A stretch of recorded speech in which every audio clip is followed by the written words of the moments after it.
Happy New Year, mapara le maparahadi. 2025, ifitlile. Re tsene, re safe. I hope wena we itshwere pila, we jile mnate le batho ba o ba ratang. Mzanzi Fundiz is still your choice for 2025. We pick up where we left off. I get one as Lekoko, your host. I still have Mapara Aka, Mamposa, Le Lufuno. Gentlemen, Happy New Year, le grand, le chapeau. Happy New Year.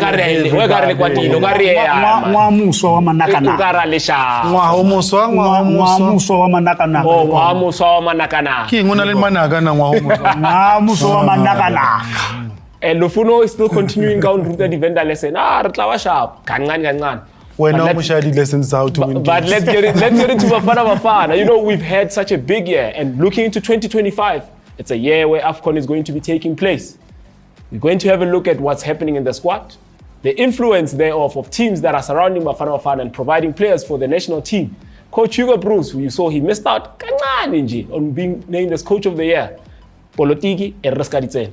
Gentlemen, 2025, it's a big year. If we thought that Bafana Bafana had a major 2024, 2025 demands more, Mamposa.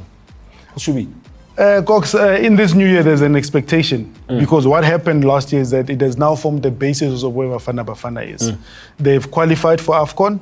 It is now becoming a norm again for South Africa to be part of competitions. It is now becoming a norm that when we talk of AFCON, we must be there.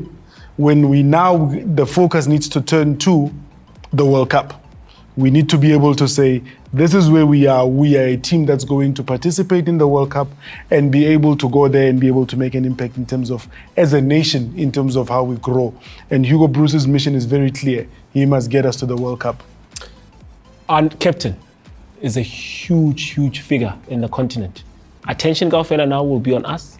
Ronwen Williams has done wonderful things for 2024. And more will be expected of him. Go AFCON. Is this the year where we have to win the AFCON and pressure is on us? Yeah, we have to do better than the previous AFCON. We got the bronze. It means that now we need to push for getting into the final. Get into the final. And when you're in the final, you can compete. Anything can happen. That is the goal that we need to. As Mpo said, the biggest prize now is to say we are in the AFCON. We're gonna then go there and compete to win. And we have to qualify for the World Cup because really this is the World Cup where you got more teams again that are coming through from Africa. So we need to be part of that. We now take a look at the players, the player composition rather of the national team. You know, bulk of the players are coming from Mamelodi Sundowns. Yeah. The change that's happened with Mamelodi Sundowns, the coach, because we take it for granted that a coach is coming into the team and is just going to coach the team, but there's a trickle effect that's happening. Look, I think Hugo has shown to have loyalty to his players.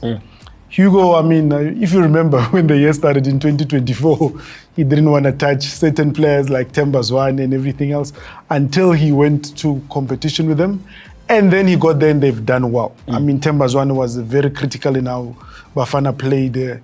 Toby Mvala was critical. Grant Kekana was critical. With that having happened, the changes that will happen at Sundowns, while they may change in terms of influencing who plays, because you are seeing the likes of Koza coming through. Is Koza now going to be somebody that is now considered? So those are the things that Hugo knows who his base of his team is. While Cardoso may be trying to find, and some of the players may not necessarily play, but Hugo is a type of coach who's very loyal to those who have treated him well and have delivered under his leadership. Mamelodi Sundowns still sticking to the team. Cardoso came in. He's a man under pressure. Should he change the manner in which that he has to, because now he has his own objective to fulfill?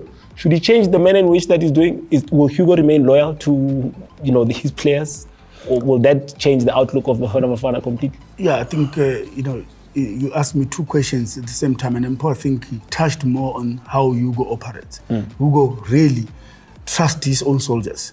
You'll have to convince him otherwise to change a player. You have selected players that have not been playing at all. Sitting on the bench, but they will play for Bafana Bafana, okay? So, or a player will play 1 or 2 games and then he will be back to the Bafana Bafana fold. He knows what he wants from his players and he knows the players that he wants. So as for Cardoso, I think he's got a huge job in his hands. It comes to say that it's not easy to please Sundowns management. And I'll say this because when Rulani left, he just won the league. He just lost one game in the league. He was beaten once. In the last game, he nearly went unbeaten in the league. He was in the semi-final of the Champions League. So he was in the final of Nedbank. So as a coach, Cardoso will know that he has to beat all this for him to say he had a successful year or half a year at Sundowns, because he needs to get Sundowns to the final of the Nedbank Cup and win it to be better. He needs to maintain and win the league to be better. He needs to get Sundowns to the final of the Champions League, even if he doesn't win it, but he needs to get to the final. Then we'll say you have done better than the previous coaches. He adopted a team that is sitting on top of the league. Okay? So he's got a lot of work to do. Does he have the players? Sundowns have the material. He doesn't even have to go buy. He does not have to buy. He just has to coach the players. He has to win the dressing room for him to continue. That's the main thing for him. But Cox, just to add, I don't think Cardoso's got the problem of winning the change room. Because my take is that Coach Manqoba, it's not that he didn't have the change room. Coach Manqoba has always been part of the system, and there were politics that happened. Everybody knew about the politics that happened. There were players that were playing for a certain coach and expected certain things. And from a supporter's perspective, Sundown supporters, there were those who were pro-Rulani, and there were... So the best thing that ever happened at Sundowns was somebody who came outside of the politics of the club. And now that everybody then goes and says, well, I'm supporting Sundowns, so Coach Cardoso will support you. Because you have guys who will say, now Sundowns is... It's neither here nor there. You just didn't like the man because of the politics within the club. But Coach Cardoso is an outsider, and therefore he'll be given a different opportunity than his predecessor being Coach Manqoba. That's all that will happen. Well, there's still a lot to discuss on this Bafana Bafana topic, especially looking at how Orlando Pirates performed and the influence thereof. But unfortunately, that's all we have for this segment. Do make sure that you stay with us. When we come back for the second segment, we'll dissect a bit further on what's happening. Bafana Bafana, CAF Continental Championship, and look at the teams, what it is that they'll be doing in Africa. Please don't go anywhere. Go and drink water. Ube shapo. Second half.